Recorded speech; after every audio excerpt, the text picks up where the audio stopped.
ఏదైతే సింహాద్రి అప్పన్న స్వామి గుళ్ళో విశాఖ సంబంధించిన సింహాచలం ఏదైతే ఉందో ఈ ఘటన ఎలా చూడాలి, ఎలా చూడాలి? జనాలు కొద్దిగా తక్కువగా ఉన్న టైంలో వెళ్తే బాగుంటుంది, బాగా రద్దీ ఉన్నప్పుడు వెళ్తే ఎట్లా ఉంటుంది కదా. 25 లక్షలు ప్రకటించారు, 7గురు చనిపోయారు ఒక్కొక్కళ్ళకి. 25 లక్షలు సరిపోవు, ₹1,00,00,000 ఇమ్మంటున్నారు వాళ్ళు. ప్రజెంట్ అయితే 25 లక్షలే ఇచ్చింది ప్రభుత్వం. ఏమి ఇచ్చినా ఎంత ఇచ్చినా మనుషులు లేరు కదా, దేవుణ్ణి నమ్ముకొని వెళ్ళిపోయారు. ఆలయాలకు సంబంధించిన ఈ యొక్క ఏదైతే ఇట్లా గోడలు కట్టే విషయాల్లో కానివ్వండి, వర్షాలు పడే విషయాల్లో మరమ్మతులు ముందే చెప్పాలంటున్నారు భక్తులకి వచ్చే టైంలో. అక్కడ ఇట్లా మరమ్మతులు జరుగుతున్నాయి, జాగ్రత్తగా ఉండండి. కొద్ది మనం కూడా రద్దీగా జనం ఎక్కువ లేనప్పుడు వెళ్ళి కొద్దిగా వెళ్తే బాగుంటుంది. అందరూ జనం బాగా ఉన్నప్పుడు వెళ్తే ఎట్లా, తక్కువ ఉన్న టైంలో అయితే మనకి బాగుంటుంది కదా. అంతా అయిపోయాక చేసేదే ఉంది, అంతా దేవుడి దయ. మాజీ ప్రభుత్వాలకు సంబంధించి ముఖ్యమంత్రి గారు జగన్మోహన్ రెడ్డి గారు అక్కడికి వచ్చారు. 25 లక్షలు సరిపోవు, మా ప్రభుత్వాలు ఒకవేళ రేపు మళ్ళీ ఫామ్లోకి వస్తే ₹1,00,00,000 వచ్చేటట్టు చూస్తామంటున్నారు. మంచి మాటేనా?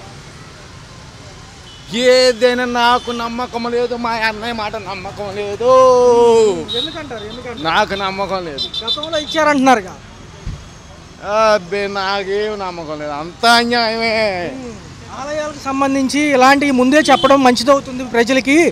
ఏదైనా భక్తులు దర్శించుకోవడానికి వచ్చినప్పుడు ఎక్కడైనా మరమ్మతులు ఉంటే అక్కడ బోర్డులు పెట్టమంటున్నారు, ఇక్కడ మరమ్మతులు జరుగుతాయి.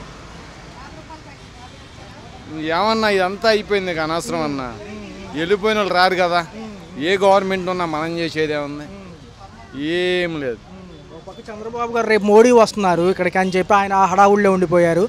మా పవన్ కళ్యాణ్ గారు కూడా వేరే పనులు రాలేకపోయారు, నారా లోకేష్ గారు రాలేకపోయారు. దాని గురించి అడుగుతున్నారు.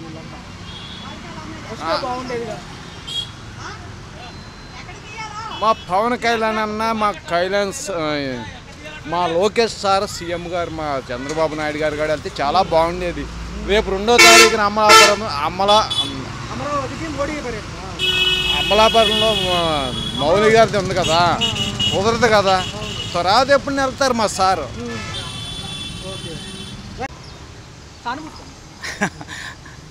పర్వాలేదేం కాదు, వాళ్ళకి ఇవ్వటం అనేది అదే దురదృష్టకరమైన సంఘటన. గవర్నమెంట్ అయినా ఎవరైనా సరే దానికి అమౌంట్ ఇవ్వటం అనేది మాత్రం అంతవరకు వాళ్ళకి చేతనైంది వాళ్ళు ఇస్తారు, అది వాళ్ళకి పూడ్చేది మాత్రం కాదు. ప్రభుత్వాలు ఏమంటున్నాయి అంటే పాలిమర్స్ ఘటనలు జరిగినప్పుడు ఎల్జీ పాలిమర్స్లో ₹1,00,00,000 ఇప్పించాము, సో మా ప్రభుత్వం ఒకవేళ నెక్స్ట్ వస్తే మేము ఆ 75 కూడా కల్పిస్తామంటున్నారు 25కి. అది చాలా తప్పు. పోయిన వాళ్ళందరికీ డబ్బులు ఇచ్చుకుంటూ పోతే ఎవరు డబ్బులు ఇస్తాడు? ప్రజలు డబ్బులే ఇస్తూ ఉంటారు. ప్రజలు డబ్బులు ఇవ్వడం కరెక్ట్ కాదు. వాళ్ళ ఏమైనా ఉంటే ఇమ్మనండు 5-6 కోట్లు తీసి. మోడీ గారి పర్యటన ఉండటంతో హడావుడిలో ఉంది ప్రభుత్వం. రేపు 2వ తారీఖు ఎవరి పర్యటనలో ఉన్నా డబ్బులు తీసి, ప్రజల డబ్బులు తీసేసి పందారం చేయటం అనేది టోటల్లీ రాంగ్. ఏదైతే ఉందో అయితే పరామర్శకి డిప్యూటీ సీఎం గారు వస్తే బాగుండేది అంటారు. రేపేం మోడీ పర్యటన వెలగపూడి. ఎవరు పర్యటనకు వస్తే ఏం పీకుతారు? వాళ్ళ బాధల్లో వాళ్ళు ఉంటారు. వచ్చి పరామర్శించి డబ్బులు ఇస్తారు. మనిషి లేకుండా నువ్వు పరామర్శించడం, లేకపోతే జనాల డబ్బులు తీసి పంచిపెడితే ఆనందిస్తా ప్రజలంతా కూడాను. దేశాన్ని మామూలుగా కాదు దిగజార్చడానికి ఇది ఒక ప్లాన్ అంతే. సార్, ఈ ఘటనలో కొంచెం మరమ్మతులు ఉన్నప్పుడు కొంచెం బోర్డులు అలాంటి ఇక్కడ మరమ్మతులు జరుగుతున్నాయి అని కొన్ని అవేర్నెస్గా పబ్లిక్ కానివ్వండి భక్తులకు పెడితే బాగుండేది అంటున్నారు.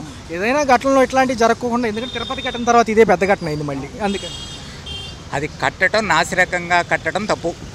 అది భక్తుల మీద పట్టడం ఇంకా తప్పు. కట్టేవాడు కొంచెం జాగ్రత్తగా కడితే వాళ్ళ లైఫ్లు బాగుండేవి, వాళ్ళ జీవితాలు బాగుండేవి. దాన్ని అలా కట్టమని చెప్పి ఎవరు సలహా చెప్పరు. వచ్చిన దానికి ఏం జరిగిందంటే ఇక్కడ వాళ్ళు పోవటం అనేది దురదృష్టం. ఆ డబ్బులు వాళ్ళకి ఎక్స్గ్రేషియా ఇవ్వటం ఒక తప్పు. వాళ్ళకి ఇంకో ప్రత్యామ్నాయం చూపించిన పనులు చూపించండి, వాళ్ళు చేసుకుంటారు. అంతేగాని వాళ్ళకి 25 లక్షలు ఇస్తాం, 60 లక్షలు అంటే పోయిన వాడందరికీ అక్కడికి వెళ్ళి వాళ్ళని పొమ్మని ఎవరు చెప్పరు కదా. వాళ్ళ యొక్క ఇది అనమాట.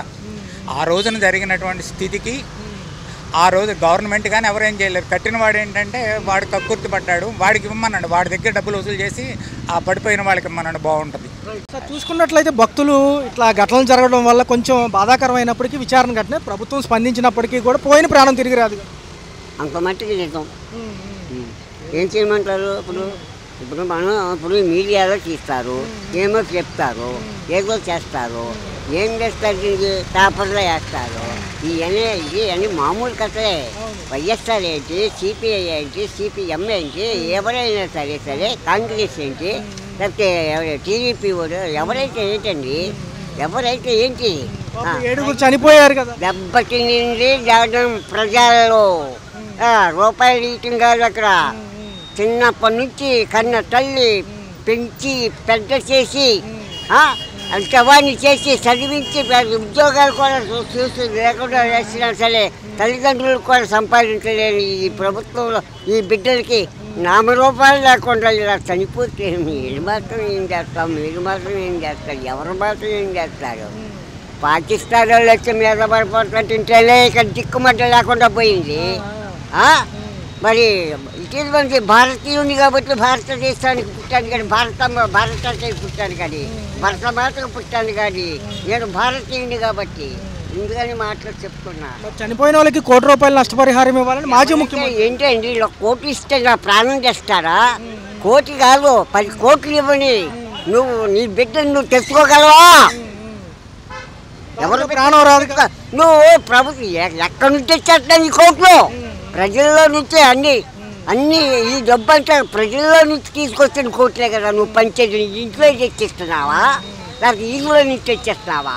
ఇలా పన్నుల్లో అక్కడి నుంచి ఈ ప్రభుత్వాన్ని ఆదేశించిన ఈ డబ్బుతో ఇస్తున్నావు. అంటే కోట్ల మంగాళ్ళు సంతోషపడతారా? కన్న బిడ్డ పోగొట్టుకొని తల్లిదండ్రులు అన్నదమ్ములు కన్నదమ్ములు ఎంతోమంది సేవ ఇచ్చేస్తున్నారు.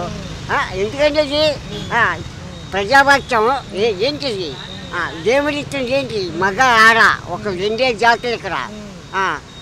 సార్ పరిస్థితి అండి, వాళ్ళు ప్రభుత్వ ఉద్యోగం కూడా ఇమ్మంటున్నారు చనిపోయిన వాళ్ళ బంధువులకు ఎవరో ఒకరికి. మరి ఏదో ఇవ్వలేమండి, మంచిదే కదా, అది కాదనలేదు. కానీ కోట్లు ఇస్తున్నాము, అది ఇస్తున్నాము, ఇది ఇస్తున్నామని పబ్లిసిటీ చేయకండి. ఇచ్చేటప్పటికి ఎంతమంది దింగేస్తున్నారో ఎంతమంది ఇస్తున్నారో వీడికి వచ్చేది ఎంతో అర్థం కాలేదు. బల్ల కింద పై చెయ్యి పెడితే ఒక రకం, బల్ల కింద చెయ్యి కింద పెడితే ఒక రకం. ఆఫీసులకి వెళ్తే వాళ్ళకంటే ఇది అంటాను. ఏమండి నీ బిడ్డను నువ్వు పోగొట్టుకుంటే తెచ్చుకోగలవా? నీ కోట్లు ఇస్తే సంతోషపడిపోతావా? ఎన్ని రోజులు అంటావు ఈ కోట్లు? నీ డబ్బు ఎన్నాళ్ళు తినేస్తావు? నీ బిడ్డను నువ్వు తెచ్చుకోగలవా? అవన్నీ వద్దు, ఏమి చెయ్యొద్దు. చెప్పేది వినండి, ఇది ఏంటంటే అనుభూతి కోసం చేసుకున్న పనులే, అంతేగాని మీడియాలు తీసి పేపర్లో వేసి ఏదో అవగాహన చేయడానికి కాదు. మనిషి బ్రతుకున్నప్పుడే సావధానమైనటువంటి పరిస్థితిని గమనించి నువ్వు సీఎం మాట రాష్ట్రానికి, నువ్వు గవర్నమెంట్ ఎవరో మోదీ మన ఇండియాకి ప్రైమ్ మినిస్టర్ ఆఫ్ ఇండియా, అక్కడి నుంచి కింద వాళ్ళు ఎవరు, కింద వాళ్ళు ఎవరు, రాష్ట్రాలు ప్రభుత్వాలు ఇవన్నీ ఎరగొట్టేసేసి ఎవరెవరు విభజించేసి ఎన్ని వేశారు చేశారు. అందులో ఎవరు గమనిస్తున్నారా? కార్పొరేటర్లు గమనిస్తున్నారా? ముందు కార్పొరేటర్లు గమనిస్తున్నారా? అది ముందు ముఖ్యం, అది ముందు మెయిన్ చేయండి. కార్పొరేటర్లో ప్రజలు ఎక్కడ బతుకుతున్నారు, ఏ ఊర్లో ఏ పేటలో ఎలా బ్రతుకుతున్నారు, ఏముంది వాళ్ళకి ఏమి లేదు అన్నది ఏమని వీక్షిస్తున్నారా? వాళ్ళు రూపాయలు కావాలి వాళ్ళకి. వాళ్ళ చెయ్యి పెడితే ఆఫీస్కి వెళ్తే వాళ్ళ చెయ్యి పెడితే వేరేగా ఉంటుంది. సంతకం చేయటం దీనికి సంతకం కావాలంటే కింద చేతులు పెట్టాలి. కింద చేతులు నింపితే అది అప్పుడు బల్ల మీద సంతకం పడుతుంది. కొంచెం ఈ దైవ దర్శనాలకు వెళ్ళినప్పుడు అలర్ట్గా ఉండటం మంచిదేనంటారా? మన జాగ్రత్తలో మనం ఉండాలి కదా. సింహాద్రి అప్పన్న టెంపుల్లో గోడ కూలిపోయి 7 చనిపోయిన ఘటన చూసాము. ప్రభుత్వం సంబంధించి 25 లక్షలు ఇచ్చింది, మాజీ ప్రభుత్వం ₹1 ఇస్తే సరిపోయేదేమో అంటున్నారు. అదేనండి, ఏమంటారు సార్? ఏమనేది ఇప్పుడు కొత్తగా కట్టిన కూడా అక్కడ పడిపోకూడదు. మన అందులో ఏ లోటుపాట్లు వచ్చినాయి మాకు తెలియదు. జన రద్దీకి ఏమైనా తోసారో ఏంటో మాకు తెలియదు కదా. జరిగినా కానీ నిర్లక్ష్యం అనుకోండి, ప్రకృతి విపత్తు అనుకోండి, జరిగింది. కొంచెం అలర్ట్గా ఉండి అలాంటి మరమ్మతులు చేసినప్పుడు కొంచెం బోర్డులు పెడితే బాగుంటుంది. పెట్టాలి. కొత్త గోడ దగ్గర జాగ్రత్తగా ఉన్నామమ్మ, గోడ కొత్తవి ఏదైనా రోడ్ గడ్డలు పెడితే కొద్దిగా వాళ్ళు కూడా జాగ్రత్త పడతారు. భక్తులు కూడా కొంచెం రద్దీ సమయాలు మినహాయించి మిగతా సమయాల్లో రమ్మంటున్నారు. అదేలేదు, రద్దీ కరెక్టే కదా.